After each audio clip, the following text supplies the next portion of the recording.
नमस्कार दोस्तों, 5 question series में आपका स्वागत है। ये इस सीरीज़ की 30th वीडियो है और पढ़ाया जा रहा है बोट एंड स्ट्रीम। इससे पहले 29 वीडियो बन चुकी हैं।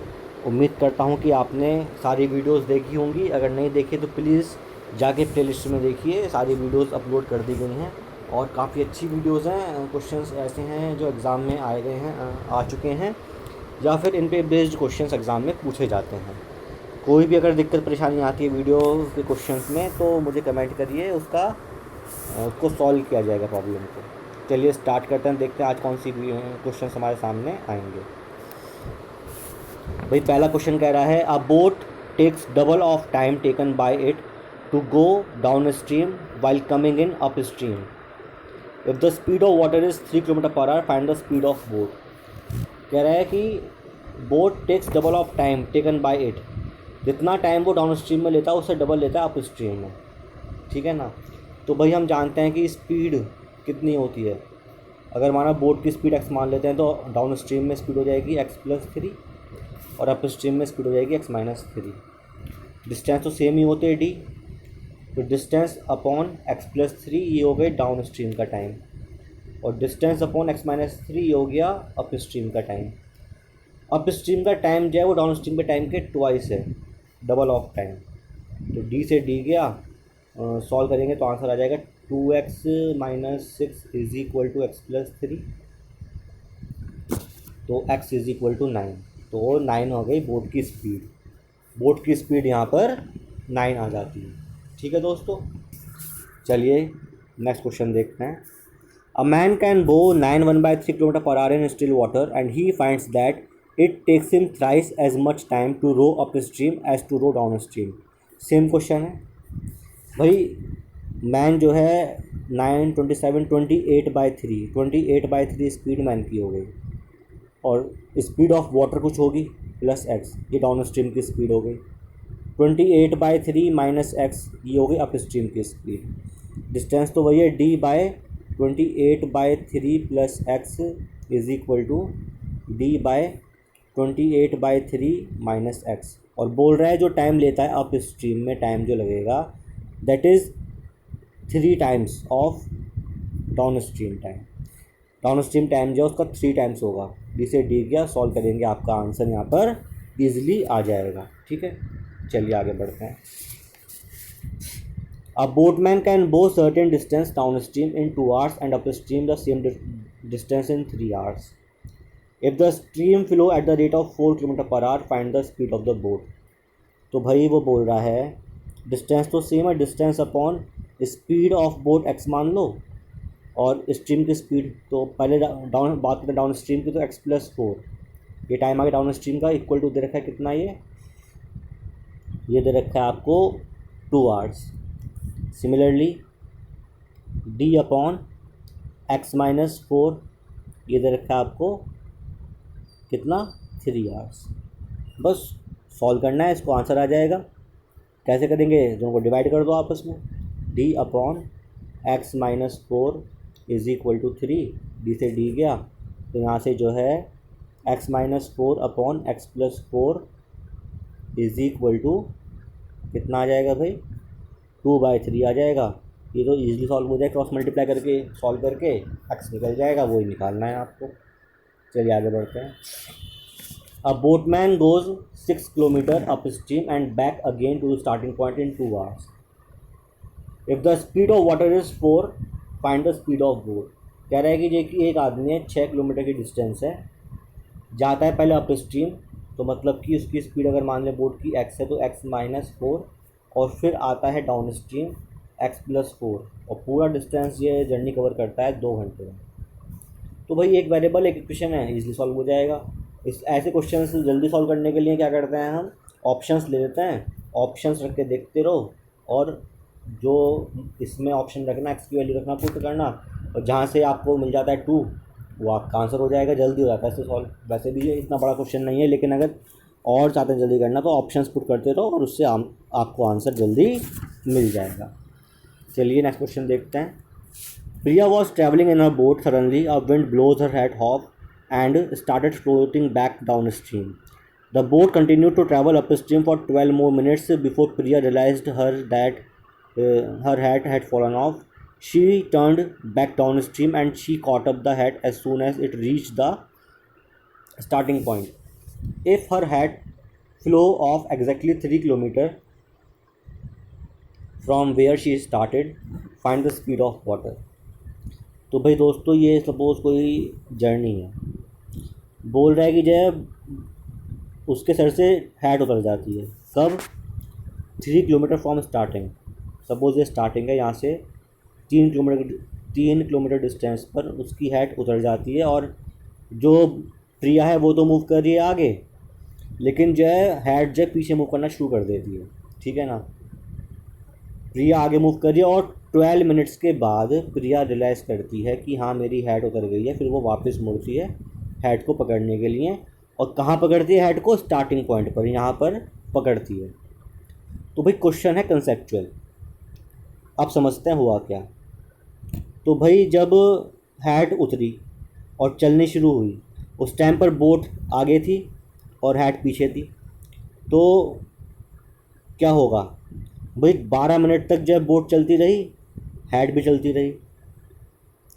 ठीक है, तो कितना स्पीड होगा इनके बीच में, कितनी रिलेटिव स्पीड होगी? भाई जो हैट की स्पीड है वो तो बोट के, वो तो जो वाटर की स्पीड उसके बराबर होगी ना। जो हैट की स्पीड है that is equal to water की स्पीड। दोनों की डायरेक्शन क्या है स्टार्टिंग में? ऑपोजिट है। तो मैंने कहा था जब भी डायरेक्शन हो ऑपोजिट तो क्या होता है, आपको निकालने रिलेटिव स्पीड, तो क्या करेंगे हम? प्लस कर देंगे। गुड, तो प्लस कर देंगे तो प्लस भाई बोट ये कह रहा है कि प्रिया जाती है अप स्ट्रीम, तो अप स्ट्रीम में जो है क्या होगी इसकी स्पीड? बोट की स्पीड माइनस वाटर की स्पीड अप स्ट्रीम में, और बोट ये हैट जा रही है वाटर की स्पीड से, तो W plus B minus W, मतलब कि जो है बोट की जो स्पीड होगी वो उनकी होगी रिलेटिव स्पीड। ठीक है, अब उसके बाद क्या हुआ? जब 12 मिनट के बाद इसने देख लिया तो कह रहा है कि जे कि यहाँ पर पकड़ती है। ठीक है, इस जगह आके पकड़ती है, तो देखते हैं कितना टाइम लेती है पकड़ने में। ठीक है, टाइम देखते हैं भाई। पहले तो देखो कि जे कितनी रिलेटिव स्पीड है, कितनी रिलेटिव स्पीड है। ठीक है ना, तो देखते हैं कितनी स्पीड रिलेटिव।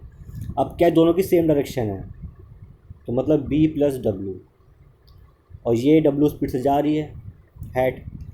तो जब सेम डायरेक्शन होती है तो उस केस में क्या होता है, स्पीड आपस में माइनस होती हैं। तो W से W गया तो भी क्या है, इनकी स्पीड B के बराबर है। तो भाई B तो हो गई स्पीड, ठीक है ना, और टाइम कितना लिया?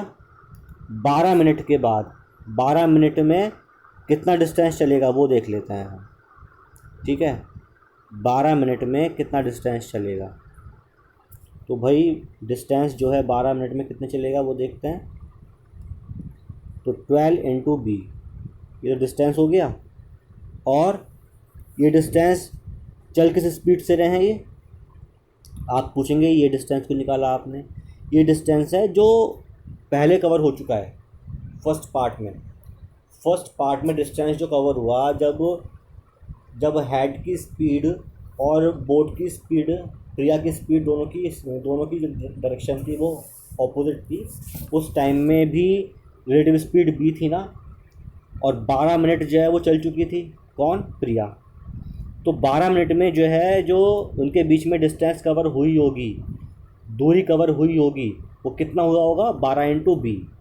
बात समझ में आ रही है भाई? 12 मिनट में जो प्रिया थी वो जा रही थी ऐसे, और उन्हीं 12 मिनट में जो हैड थी वो जा रही थी ऐसे, इनके बीच में कुछ डिस्टेंस कवर हुई होगी ना, 12 मिनट के अंदर वो इतनी डिस्टेंस कवर हुई। तो अब जो है ये डिस्टेंस ट्रेवल करनी है प्रिया को वापस लौट के, तो क्या टाइम कितना लेगा? टाइम लेगा 12B, तो डिस्टेंस हो गई। दोबारा भी जो है जो स्पीड है वो B आई है। सेकंड केस में भी जब दोनों की जो है डायरेक्शन क्या है सेम हो गई है, तब भी जो है इनकी रिलेटिव स्पीड B आई थी ना, मैंने बताया था पिछली स्लाइड में कि अगर सेम डायरेक्शन है तो भी B ही आ रही है। तो B से B गया मतलब 12 मिनट और लगेंगे भाई। 12 मिनट तो लगे उसको दूर जाने में प्रिया को, और 12 मिनट के बाद ही उसको वापस डिस्टेंस वही कवर करनी पड़ेगी। ठीक है, तो इसका मतलब है जो आपकी कैप है, कैप ने 12 और प्लस 12 कुल मिला के 24 मिनट का डिस्टेंस कवर किया। उसने 24 मिनट का डिस्टेंस कवर किया जब वो दोनों आपस में मिलते हैं। 24 मिनट का डिस्टेंस कवर किया और जो है कहाँ से, 3 किलोमीटर से। बोलता है ना कि जो हैट हैट गिरती है वो 3 किलोमीटर डिस्टेंस पे गिरती है, मतलब 24 मिनट ट्रैवल किया उसने और डिस्टेंस कितना चला वो, केवल 3 किलोमीटर। तो आप स्पीड निकाल सकते हो, स्पीड इज इक्वल टू कैप की स्पीड निकाल सकते हैं। तो 3/24/60, तो ये आ जाएगा 3 8 ज़ा 4 2 ज़ा 4 1 ज़ा 4 और 4 5 ज़ा, तो 7.5। तो 7.5 आ गई कैप की स्पीड। 7.5 कैप की स्पीड, कैप की speed is speed of water. Cap की तो अपनी कोई स्पीड होगी नहीं, तो कैप की speed is speed of water, तो स्पीड ऑफ वाटर इज 7.5। दोस्तों क्वेश्चन थोड़ा ये बड़ा था, थोड़ा लॉजिकल था, इसलिए टाइम लग गया, लेकिन ऐसे क्वेश्चन ही एग्ज़ाम के मेंस में पूछता है। एसएससी सीजीएल मेंस में आएंगे, प्री में क्वेश्चन नहीं आएगा, लेकिन मेंस में आएगा, तो आपको इस टाइप से करना है। ठीक है, ये समझाया इसलिए टाइम लग गया, लेकिन अगर आपको आता है, अगर आपने इसको प्रैक्टिस कर लिया 2-3 बार, तो आपको समझ में आ जाएगा क्वेश्चन पढ़ते ही कि देखिए अच्छा इसमें ये सब करना है और फटाफट आप निकाल सकते हो। देखो एंड में अगर इसमें हम देखें वैल्यूज़, हुआ क्या एंड में, हुआ क्या भाई, हमें जो है, जो ये दे रखा है डिस्टेंस 3 किलोमीटर, उसको डिवाइड करना पड़ा, जो टाइम दे रखा था 12 उसको ट्वाइस करके, केवल ये तो करना है। अगर हम एंड में इसकी ट्रिक बना लेते हैं, सपोज अगर हम इसकी ट्रिक भी बनाते हैं, क्वेश्चन अगर आपका एग्ज़ाम में आता है, चाहे वैल्यूज़ चेंज हो, ट्रिक देख लेते हैं इसकी। तो जो डिस्टेंस, जिस डिस्टेंस से वो बोट गिरी है, वो अपॉन जितना टाइम प्रिया चली है उतना ही टाइम और ऐड कर दो उसमें, और उसको चेंज कर दो आवर्स में, आपका आंसर आ जाएगा। ये ट्रिक है इसकी। ठीक है, हुआ कैसे, तो मैंने वो आपको समझाया कि जो टाइम डबल क्यों हुआ, क्योंकि जितना टाइम प्रिया दूर गई है उतने टाइम में ही जो है उसको वापस वो डिस्टेंस कवर करनी पड़ेगी। ठीक है, प्रिया के जाना और आने दोनों के टाइम बराबर ही है। ठीक है, डाउन स्ट्रीम में भी और अप स्ट्रीम में भी टाइम बराबर ही आ रहा है, 12+12। ठीक है, तो ये ट्रिक बन जाती है, ऐसे भी कर सकते हो। ये केवल आपका, मैं समझता हूँ 10 सेकंड में सॉल्व हो जाएगा, लेकिन ये चीज़ तभी याद रहेगी, सपोज ट्रिक भूल गए आप, कॉन्सेप्ट आपको याद नहीं है, तो कम से कम जो है अगर आपके पास टाइम है और ट्रिक याद नहीं है, तो कॉन्सेप्ट का यूज़ करके आप क्वेश्चन तो सॉल्व कर लोगे, छोड़ के तो नहीं आओगे।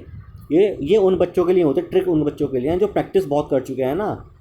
ठीक है, जो बच्चे प्रैक्टिस करते हैं काफ़ी, उनको कॉन्सेप्ट भी मालूम होता है, उनके माइंड के सबकॉन्शियस पार्ट में कॉन्सेप्ट रखा रहता है और कॉन्शियस पार्ट में ट्रिक रखी रहती है। ध्यान रखना इस चीज़ को, ट्रिक वगैरह जो मैथ्स में होती हैं वो रट के जाओगे तो कभी काम नहीं आएंगी, ट्रिक बहुत ही कम काम आएंगी। अगर आप समझ के जाओगे ना, तो मैं समझता हूँ कि वो आपके लिए सोने पे सुहागा है। ट्रिक समझ के, ट्रिक निकली कैसे है, क्या कॉन्सेप्ट है, किस तरीके से ट्रिक आई है, अगर वो आपको आती होगी तो you can easily implement the trick in the exam. आपको अगर यही नहीं मालूम, आपने कहा कि भाई इन सर ने ये ट्रिक बताई थी, याद कर लेते हैं, भाई साहब याद की भी चीज़ कभी याद नहीं रहेगी मैथ्स के अंदर, जब तक कि आपने प्रैक्टिस नहीं करी उस चीज़ को। प्रैक्टिस कर लोगे, मुझे पक्का उम्मीद है आपको याद रहेगी ये चीज़ें, और आप उसको डिलीवर भी कर पाओगे एग्ज़ाम के अंदर।